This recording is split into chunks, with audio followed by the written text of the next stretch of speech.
अब हम लोग देखते हैं कि क्वेश्चन नंबर 6 क्या कह रहा है। क्वेश्चन नंबर 6 में है कि एक रैखिक समीकरण, ठीक है, आपका 2x + 3y - 8 = 0 ये दी गई है, ठीक है।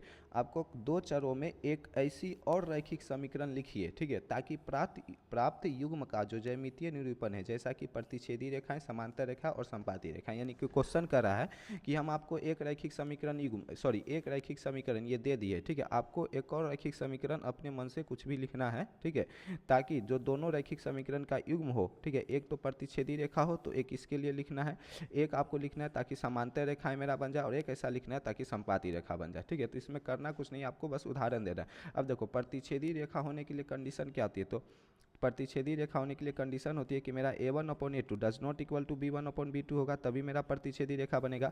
तो हम एक ऐसा उदाहरण देंगे ताकि इस रैखिक समीकरण युग्म, क्या ये a1, ये b1 और c1 है, ठीक है, जो हम उदाहरण देंगे उससे जब हम a1/a2 निकाले तो वो डज नॉट इक्वल टू हो जाए b1/b2 के। हम एक ऐसा उदाहरण देंगे, ठीक है। तो करना कुछ नहीं, एक लिख के प्रतिच्छेदी होने के लिए आप कुछ भी उदाहरण दे दो। पहला जो है आप उसको लिख लो, पहला जो दिया हुआ है, ठीक है, ये है आपका इक्वल टू में 0, ये जो है आपको क्वेश्चन में दिया हुआ है, ठीक है, इक्वल टू में 0, ये मीठी जा रहा है, ठीक है, इसको हम इरेज कर देते हैं, यहाँ पर इक्वल टू में 0, ठीक है, ये आपका समीकरण में दिया हुआ है। अब देखो, हमको एक ऐसा उदाहरण लिखना है ताकि, ठीक है, एक ऐसा उदाहरण यहाँ पर एक और लिखना है समीकरण 2, ताकि इस रैखिक समीकरण का युग्म जो हो वो प्रतिच्छेदी हो। और प्रतिच्छेदी कब होता है, जब a1/a2, ठीक है, डज नॉट इक्वल टू होता है b1/b2 के लिए।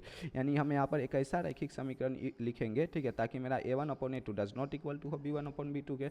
तो करना कुछ नहीं है, यहाँ पर 2 है तो यहाँ पर अगर हम 4 देते हैं, ठीक है, अगर हम यहाँ पर 4x अपने मन से कुछ भी लिखना चाहो, ठीक है, अगर मान लो यहाँ पर हम 4x लिख दें तो 4x लिखेंगे तो a1/a2 क्या आ जाएगा 1/2। तो हम यहाँ पर एक ऐसा, ठीक है, मतलब y का एक ऐसा कोफिशिएंट लेंगे ताकि कि ये डज नॉट इक्वल टू हो जाए b1/b2 के, ध्यान दो, ठीक है। तो यहाँ पर हम ले लेंगे 8y, ठीक है। तब देखो, अगर हम 8y प्लस में कुछ भी 6 = 0, आप चाहे कुछ भी ले लो, बस जो मेरा कंडीशन है कि a1/a2 does not equal to हो b1/b2 के, ताकि मेरा ग्राफ कैसा बने, प्रतिच्छेदी बने, वो बस हमको फुलफिल करना।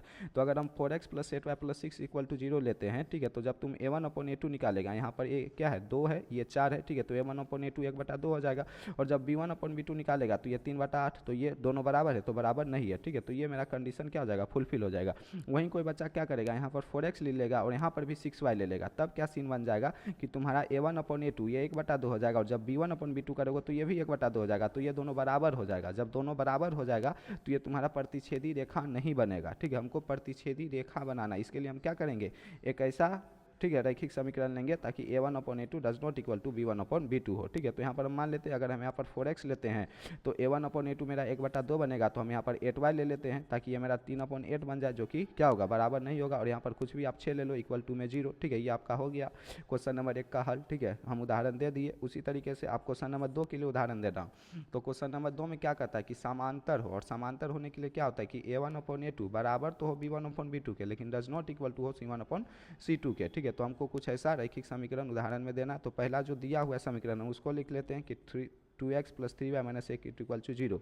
अब हमको करना क्या है कि हमको एक ऐसा रैखिक समीकरण लिखना है, ठीक है, ताकि a1/a2 बराबर हो b1/b2 के और डज नॉट इक्वल टू हो c1/c2 के। तो हम मान लो यहाँ पर 2x है तो यहाँ पर हम 4x दे दिए, तो जब 4x दे दिए तो जब तुम a1/a2 निकालेगा तो क्या आएगा 1/2। अब हमको बराबर करना है b1/b2 के, यानी कि हमको बराबर में 1/2 चाहिए, चूँकि यहाँ पर 3 है और नीचे में हमको क्या लेंगे, ताकि हम 3 और ये नीचे में जो भी लेंगे उसका अनुपात 1/2 हो जाएगा। तो 3 एकम 3, 3 दूना 6, यहाँ पर अगर हम 6y ले लेते हैं तो a1/a2 बराबर हो जाएगा b1/b2 के, तो यहाँ पर हम ले लेंगे 6y। और चूंकि हमको डज नॉट इक्वल टू करना है c1/c2 के, तो यहाँ पर हम कुछ भी वैल्यू ले लें, ठीक है, बस ऐसी वैल्यू ना ले ताकि मेरा ये c1/c2 के बराबर हो जाए। यहाँ पर हम 16 को छोड़ के कुछ भी मान लो 10 ले लिए, इक्वल टू 0, ठीक है, इक्वल टू 0।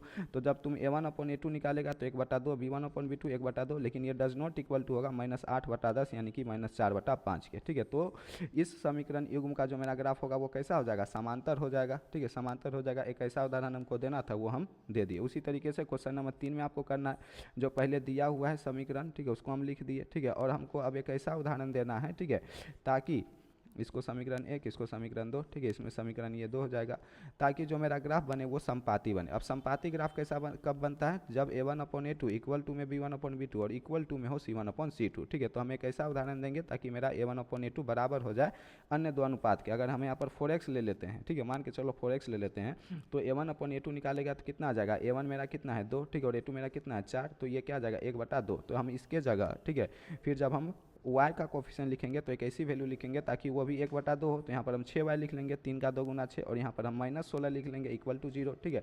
ताकि जब तुम a1/a2 निकालेगा वो भी 1/2, जब b1/b2 निकालेगा वो भी 1/2, और जब c1/c2 निकालेगा वो भी 1/2, तब तुम्हारा जो ग्राफ बन जाएगा, यानी इस रैखिक समीकरण का जो ग्राफ बन जाएगा कैसा बन जाएगा, समपाती बन जाएगा। तो वही आपको एग्जाम्पल देना था, ठीक है।